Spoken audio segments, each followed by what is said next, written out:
నమస్కారం. 2 గ్రహాల పేర్లు చెప్తాను. శని బాబోయ్ అంటారు, కుజుడు.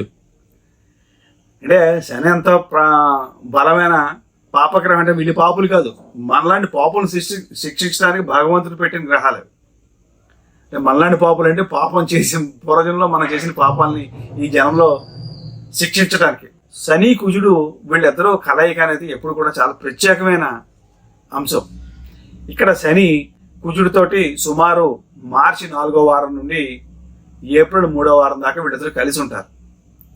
వీళ్ళిద్దరూ కలిసి ఉండటం అనేది కుంభరాశిలో జరుగుతున్నది. అది కూడా రాహు నక్షత్రంలో జరుగుతున్నది.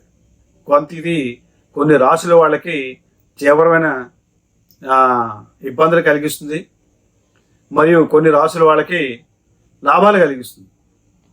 సో ఆ విషయాలు చెప్తాను, జాగ్రత్తగా వినండి.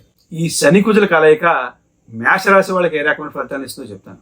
అత్యంత లాభమైన ఫలితాన్ని ఇస్తుందండి. మీకు ఆకస్మిక ధనలాభం ఉందండి. మీకు మంచి స్నేహితులు సహాయం చేస్తారు. మీరు మిస్ అయిన స్నేహితులు అంటే కొంతకాలం మీకైనా ఎడబాటు కానీ లేకపోతే మాట పట్టింపుల వల్ల కానీ దూరమైన స్నేహితులు తిరిగి కలుస్తారు. అంతా అనుకూలంగా ఉంటుంది.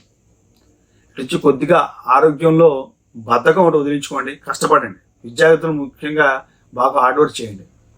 తర్వాత ఈ ఇండైజెషన్ ఉదర సంబంధమైన వ్యాధులు అవి కూడా కొద్దిగా ఇబ్బంది పెడతాయి. పెద్దగా భయపడిపోవాల్సిన అవసరం లేదు. మీకు అత్యంత యోగకాలంగా చెప్పచ్చు. మీకు ఆకస్మిక ధనలాభం షేర్ మార్కెట్లో, అంటే మీ జాతకం కానీ షేర్ మార్కెట్ కలిసి వచ్చేటట్టు ఉంటే మాత్రం చక్కగా మీ షేర్ మార్కెట్లో మంచి లాభాలను ఆర్జిస్తారు. ఒక విధంగా మేషరాశి వాళ్ళకి మంచి అనుకూలమైన కాలం కానీ చెప్పచ్చు. మీరు ప్రతిరోజు కూడా చక్కగా మీకు పూజ చేసే అలవాటు ఉన్నా లేకపోయినా ఈ 4 వారాలు కూడా ప్రతిరోజు కూడా శ్రీరామ రక్షా స్తోత్రం చదువుకోవడం కానీ వినడం కానీ చేయండి. పొద్దున్న కానీ సాయంత్రం కానీ ఏ టైం అయినా పర్వాలేదు. గురువారం దత్తాత్రేయుడి ఆలయానికి దానికి వెళ్ళండి, సరిపోతుంది. మీకు ఇంకేమైనా సందేహాలు ఉంటే ఫోన్ మాత్రమే చేయండి, మెసేజ్లు పెట్టవద్దు. మీ రామకృష్ణ, జై శ్రీమన్నారాయణ.